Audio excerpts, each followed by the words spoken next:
दोस्तों नमस्कार, मैं कमलेश कुमार @कमलेश 1230 में आपका स्वागत है। दोस्तों 2024 के लोकसभा चुनाव में करारी हार के बाद बहुजन समाज पार्टी ने उत्तर प्रदेश में लखनऊ में जिला कार्यकारिणी भंग कर दी है। उनकी जगह पर नई कार्यकारिणी का गठन किया गया है, जिसमें ओबीसी नेताओं को जो है तहरीर दी गई है। मसलन राकेश जायसवाल को जिला उपाध्यक्ष बनाया गया है और करण पटोर की नियुक्ति जिला महासचिव के पद पर की गई है। बीएसपी के जिला स्तर पर कार्यकारिणी के अध्यक्ष को छोड़कर के बाकी 8 पदों पर नए पदाधिकारी नियुक्त किए गए हैं। सचिव और महासचिव को लेकर के बदलाव किया गया है। पार्टी की एक समीक्षा मीटिंग में पता चला कि जिला कार्यकारिणी ने अपना काम ठीक से नहीं किया और पार्टी की करारी हार की वजह रही। तो ये बसपा का जो परिवर्तन है लखनऊ में ये हुआ है। उधर बसपा का जो है के संबंध में एक और खबर आ रही है कि बहुजन समाज पार्टी ने जिस हिसाब से सोशल इंजीनियरिंग के तहत 2007 में चुनाव जीता था, अब उस सोशल इंजीनियरिंग को छोड़ करके जो है बहुजन समाज पार्टी वापस दलित, मुस्लिम और पिछड़ों के एजेंडे पर वापस आ रही है। उधर उत्तर प्रदेश में होने वाले उपचुनाव में जो है मुकाबला बड़ा दिलचस्प होता जा रहा है, क्योंकि चंद्रशेखर आज़ाद भी उपचुनाव लड़ने के मूड में है और संभवतः चंद्रशेखर आज़ाद यदि मैदान में उपचुनाव में आते हैं तो चंद्रशेखर आज़ाद और मायावती की जो लड़ाई दलित बनाम दलित है वो हो सकती है। फिलहाल चंद्रशेखर आज़ाद को एक बड़े ब्रेक की जरूरत थी। जिस समय से उन्होंने लोकसभा चुनाव जीता था उसके बाद उनको एक ब्रेक लेना चाहिए था, लेकिन उपचुनाव में कूद पड़ना ये चंद्रशेखर आज़ाद की कहीं न कहीं बहुत बड़ी चाल हो सकती है। लेकिन यूपी के तकरीबन सभी नेता उनके रास्ते में स्पीड ब्रेकर जो है बन जाते थे। नगीना से लोगों ने एक ही झटके में चंद्रशेखर को जिस तरह से जिता करके और दिल्ली की राह दिखा दी, और उसके आगे नज़ारा यूपी के उपचुनाव को देखने जो है को मिलने वाला है, जिससे 2 दलित नेता जो है दावेदार हैं। फिलहाल बसपा और आज़ाद समाज पार्टी ये कहीं न कहीं दोनों आपस में भिड़ सकते हैं। मायावती ने चंद्रशेखर को दलित नेता का तमगा न देते हुए किनारा कर लिया था और चंद्रशेखर ने उस समय जो है लोकसभा चुनाव के दौरान समाजवादी पार्टी के राष्ट्रीय अध्यक्ष अखिलेश यादव से भी मुलाकात की थी और उनसे भी लोकसभा चुनाव की सीट की पेशकश की थी, लेकिन वहां बात नहीं बनी और अखिलेश यादव ने उनको दरकिनार कर दिया। अपनी पार्टी के बूते जो है आखिरकार जो है चंद्रशेखर आज़ाद जो है चुनाव मैदान में उतरे और एक मजबूत जीत हासिल की, एक बहुत बड़ी जीत हासिल की है। चंद्रशेखर की जीत को दलित सियासत के लिए बड़ा बदलाव माना जा रहा है। इसी के साथ जो है इमरान मसूद की जीत भी चंद्रशेखर का जो है बड़ा रोल इमरान मसूद की जीत में माना जा रहा है। चंद्रशेखर की बढ़ती लोकप्रियता के मद्देनजर जो है बहुजन समाज पार्टी सुप्रीमो मायावती ने नगीना पर फोकस किया। उन्होंने अपने भतीजे आकाश आनंद को स्टार प्रचारक के रूप में नगीना भेजा। आकाश ने चुनाव प्रचार में की शुरुआत जो है नगीना से ही की थी।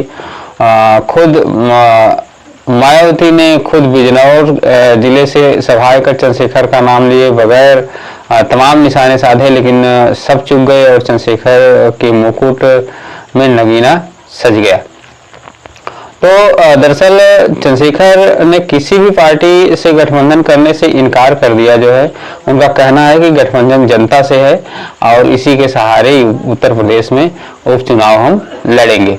जनता ने इन सभी पार्टियों को देख लिया है और भरोसा उठ चुका है, ये चंद्रशेखर आज़ाद का कहना है। उन्होंने कहा कि उनकी पार्टी इस चुनाव में नए लोगों को मौका देगी। चंद्रशेखर लगातार दलित, मुस्लिम, आदिवासियों की आवाज़ उठा रहे हैं। ऐसे में देखा जा रहा है कि चंद्रशेखर आज़ाद और मायावती की लड़ाई उत्तर प्रदेश उपचुनाव में देखने को मिल सकती है। नगीना लोकसभा सीट से चुनाव जीतने के फौरन बाद ही चंद्रशेखर आज़ाद ने यूपी की 10 विधानसभा सीटों पर होने वाले उपचुनाव में उतरने की जो है घोषणा फिलहाल कर दी है।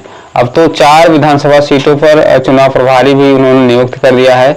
उत्तर प्रदेश में करहल, मिल्कीपुर, कटेहरी, कुंदरकी, गाजियाबाद, खैर, मीरापुर, फूलपुर, मझवा और सीसामऊ विधानसभा सीट पर उपचुनाव होना है। इसमें से 4 सीटों पर जो है खैर जो अलीगढ़ में है, मीरापुर मुजफ्फरनगर में है, कुंदरकी मुरादाबाद और गाजियाबाद सदर जो है जो गाजियाबाद में है, पर आज़ाद समाज पार्टी ने चुनाव प्रभारी भी बना दिए हैं।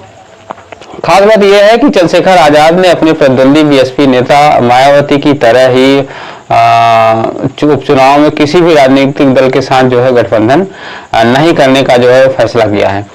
अव्वल तो दोनों दलों की तैयारी सभी सीटों पर कड़े मुकाबले की होगी, लेकिन मिल्कीपुर से जैसी सीट भी है जहां दिलचस्प लड़ाई देखने को मिल सकती है। लोकसभा चुनाव से पहले मिल्कीपुर की पहचान इतनी ही थी कि वहां के विधायक जो है यूपी विधानसभा, उत्तर प्रदेश विधानसभा में अखिलेश यादव की बगल में बैठते थे, और अब वही अवधेश प्रसाद सांसद बन जाने के बाद लोकसभा में भी अखिलेश यादव और राहुल गांधी के बीच में बैठने लगे हैं। तो मिल्कीपुर जो है अवधेश प्रसाद के सांसद बन जाने की वजह से ये सीट खाली हुई है और वहां भी उपचुनाव होना है। जाहिर है मायावती की भी कोशिश होगी कि मिल्कीपुर सीट समाजवादी पार्टी से छीन लेने की, और चंद्रशेखर आजाद भी ऐसी ही रणनीति पर काम कर रहे होंगे। लेकिन जैसे अखिलेश के पाले में मिल्कीपुर की झपट्टा मारकर झटक ले, ऐसे ही मुकाबला उन सीटों पर भी देखने को मिल सकते हैं जहां मुस्लिम आबादी का दबदबा है। लेकिन मायावती बीएसपी के चुनाव प्रदर्शन के बाद पहले ही कह चुकी हैं कि आगे से मुस्लिम उम्मीदवारों को टिकट देने के बारे में नए सिरे से विचार कर दिया जाएगा। ये लोकसभा चुनाव में जब करारी हार हुई थी बसपा की, उसके बाद जो है मायावती ने किसी वक्तव्य में कहा था कि हम मुस्लिम उम्मीदवारों को ज्यादा तरजीह देते हैं, लेकिन मुसलमानों ने हमारा साथ नहीं दिया और अब हम उनको टिकट देने के बारे में नए सिरे से विचार करेंगे। ये बात उन्होंने तब कहा था। लेकिन चंद्रशेखर आजाद बहुजन के बराबर ही मुस्लिमों को के लिए भी आवाज उठा रहे हैं। तो अंदाजा लगाया जा रहा है कि चंद्रशेखर आजाद मुसलमानों को टिकट वहां से दे सकते हैं। जिस तेजी से चंद्रशेखर आजाद ने यूपी की राजनीति में उभार हुआ है, करीब करीब उसी स्पीड से मायावती का वोट बैंक भी उनसे दूर छिटका है। ताजा उदाहरण तो नगीना लोकसभा सीट ही है। आजाद समाज पार्टी के उम्मीदवार के रूप में चंद्रशेखर आजाद को नगीना सीट में जहां 51.19% वोट मिले, जबकि बीएसपी के सुरेंद्र पाल के खाते में महज 1.33% वोट ही पड़े। बीएसपी को जोरदार चुनौती इसलिए मिल रही है क्योंकि मायावती को कोर वोटर जो है, जाटा वोटर, उसके बीच उनका जनाधार जो है कम हुआ है। हाल के लोकसभा चुनाव में तो मायावती का वोटर भी बीजेपी की तरफ जो है मुंह मोड़कर अखिलेश यादव के पीडीए फार्मूले के साथ चला गया और मायावती फिर से जीरो पर आ गई। बहरहाल इन सब बातों के बीच में एक बड़ी बात यह है कि अब उपचुनाव में मायावती बनाम चंद्रशेखर आजाद ये उपचुनाव में देखने को मिल सकता है। और सामने जो है 2027 का जो है विधानसभा चुनाव भी है उत्तर प्रदेश में। ऐसे में अब चंद्रशेखर आजाद जो है की लड़ाई जो है अगले विधानसभा की ही तैयारी में रहेगी। मायावती ने बीते चुनाव में इधर उधर खूब हाथ पैर मारे और ये तोहमत भी झेली कि बीएसपी तो बीजेपी की मददगार बन गई है, टैग उनको पर लग गया। बीजेपी की मदद जो है सीधे तौर पर नहीं हुई है, लेकिन लोगों का ये दुष्प्रचार है कि बीएसपी जो है बीजेपी की बी टीम है।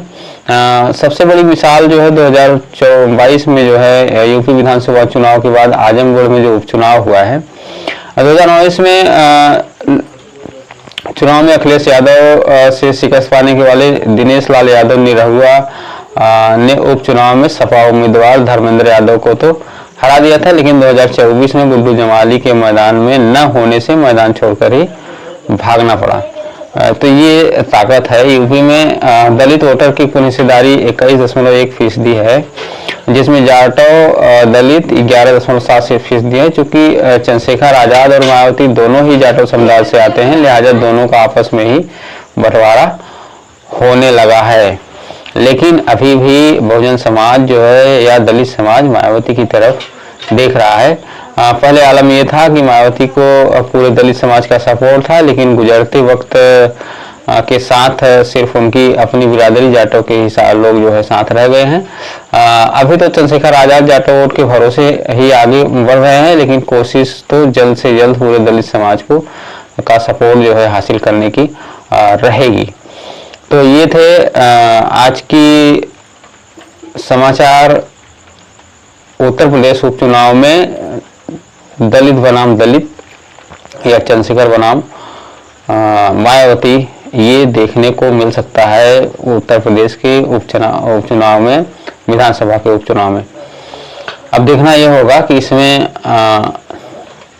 दलितों के मन पर कौन काबू पा सकता है या दलितों को अपना कौन बना सकता है। बहरहाल अभी भी चंद्रशेखर आजाद की तुलना जो है बीएसपी से नहीं की जा सकती, क्योंकि बीएसपी अभी भी की तरफ लोग जो है बीएसपी की तरफ लोग का झुकाव अभी भी बरकरार है। फिलहाल आज के लिए इतना ही।